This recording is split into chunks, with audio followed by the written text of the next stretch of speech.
Boa noite, pessoal. Sétima etapa. Vamos hoje iniciar nossa aula de História da segunda apostila. Só queria deixar claro que, assim, nós não vamos trabalhar a apostila tudo de uma vez hoje não, tá bom? Nós vamos só apenas fazer uma introdução, tá? Fazer aí 1 ou 2 exercícios e na próxima aula nós iremos nos aprofundar no assunto melhor, certo? Na apostila passada, vocês responderam a respeito do Iluminismo, o que foi o Iluminismo, e para a gente entender a Revolução Francesa, a gente precisa entender o que foi o Iluminismo. Tá? O Iluminismo foi um movimento filosófico que aconteceu na Europa, naquele contexto lá entre o século XVII e XVIII, mais ou menos, e foi um movimento que veio trazer para a Europa uma luz, por isso chama Iluminismo, porque eles trazem, esses filósofos estudiosos, eles trazem a luz para a Europa, né, com ideias voltadas para a igualdade, para a fraternidade e a liberdade, né, onde todos eles vão falar que todos têm que ser livres, onde eles vão falar que todos têm que ser iguais, que são ideias, vamos dizer assim, que ideias muito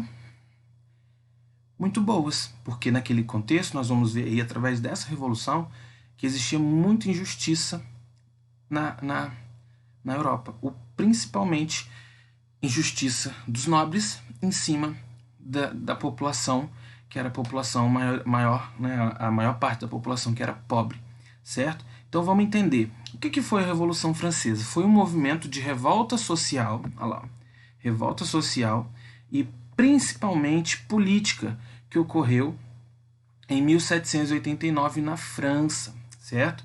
Então, lá no século XVIII, aconteceu uma revolta social, uma revolta onde nós vamos ver aí uma população que vai estar descontente com aquilo que está acontecendo. Nessa época, o país enfrentava grandes crises econômicas. Pessoal, a burguesia, por quê? Porque a burguesia trabalhava duro para arcar com os privilégios cedidos apenas a uma parte da civilização. Vamos entender. A França já estava em crise.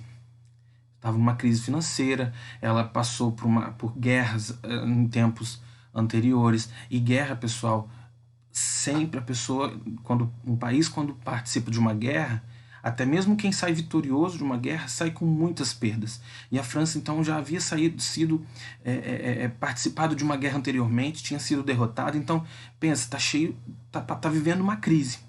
E aí,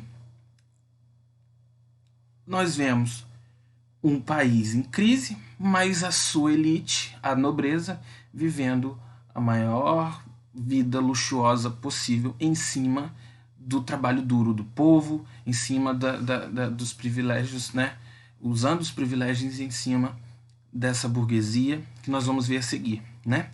Os burgueses que viviam em situação de desprezo não concordavam com o modelo de política predominante no país.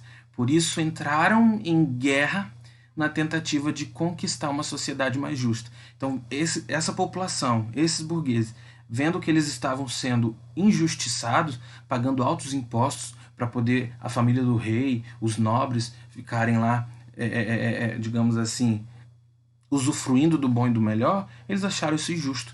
E aí eles vão para as ruas contestar, certo? Cadê? Onde eles pudessem ter... Então, eles vão para as ruas contestar na tentativa de conquistar uma sociedade justa, onde eles pudessem ter os seus direitos atendidos e a implantação de um Estado democrático. Por que um Estado democrático? Porque se eu tenho um Estado democrático, eu tenho um líder que é eleito pelo povo, igual acontece aqui no Brasil, não é assim? Nós não votamos para eleger um presidente? Pois é, naquele contexto, não. Naquele contexto, quem liderava a França era um rei absolutista, um rei que mandava em tudo, mandava em qualquer pessoa, fazia o que quisesse, né? Então,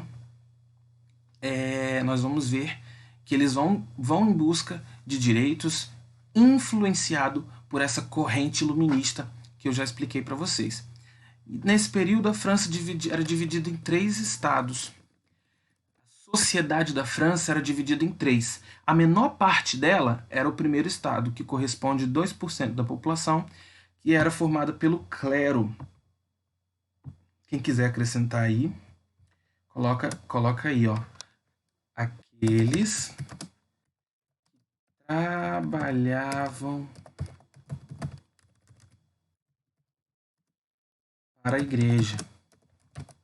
Quem? Padres, monges e etc. Normalmente vieram de famílias nobres, certo? O segundo estado também, ela não é a menor classe social, mas também não é a maior. Ela está ali na intermediária. O segundo estado era formada pelo rei e sua família, correspondendo a 2,5% da população. Além deles, havia uma pequena parcela de burgueses que compravam os títulos de nobreza para fazer parte da classe, que não pagava imposto e ainda ocupava cargos políticos. Grifem isso aí, ó. Não pagavam impostos. Os nobres, a família real, não pagava imposto, tá bom?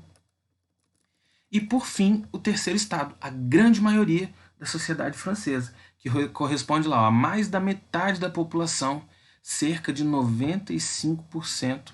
A classe que preenchia esse estado era composta por quem? Pelos burgueses. Quem eram esses burgueses? Comerciantes, advogados, médicos, banqueiros, principalmente comerciantes, né? E que, apesar de grandes movimentadores da economia, então, mesmo que esses advogados, esses médicos, esses banqueiros movimentassem a economia, eles não tinham, eles não usufruíam da liberdade econômica e direitos políticos. Porque lembra que o rei absoluto ele mandava em tudo, ele mandava até mesmo no comércio, na economia? Então, eles não têm essa liberdade e nem por direito político. Quem decidia tudo era o rei. Então, a França era governada pelo rei Luís XIV, também conhecido como Rei Sol.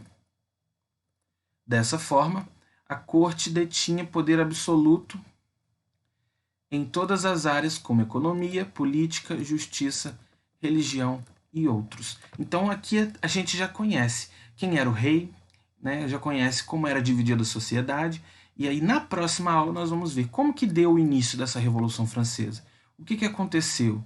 Nós vamos ver também como que foi as fases dessa Revolução Francesa, até chegar ao momento que essa revolução acaba. Já te adianto que a revolução vai durar 10 anos. Tá vendo? Não é algo tão pouco assim. Então vamos lá. A número 1 vocês conseguem responder hoje. Sobre a Revolução Francesa, responda o que foi essa revolução, em que ano ela iniciou e como estava a França na época. A França na época estava como? Número 2, por que e com qual objetivo os burgueses entraram nessa revolução? Até aqui a 3 dá para responder. Ó. Nesse período, a França dividia a população em 3 estados. Assim, quem que era o primeiro estado? Quem era o segundo e quem era o terceiro estado? Ok? Até a número 3 dá para responder hoje. Qualquer dúvida é só chamar no WhatsApp, tá bom? Da 4 em diante, nós vamos ver na próxima aula. Ok? Valeu, pessoal.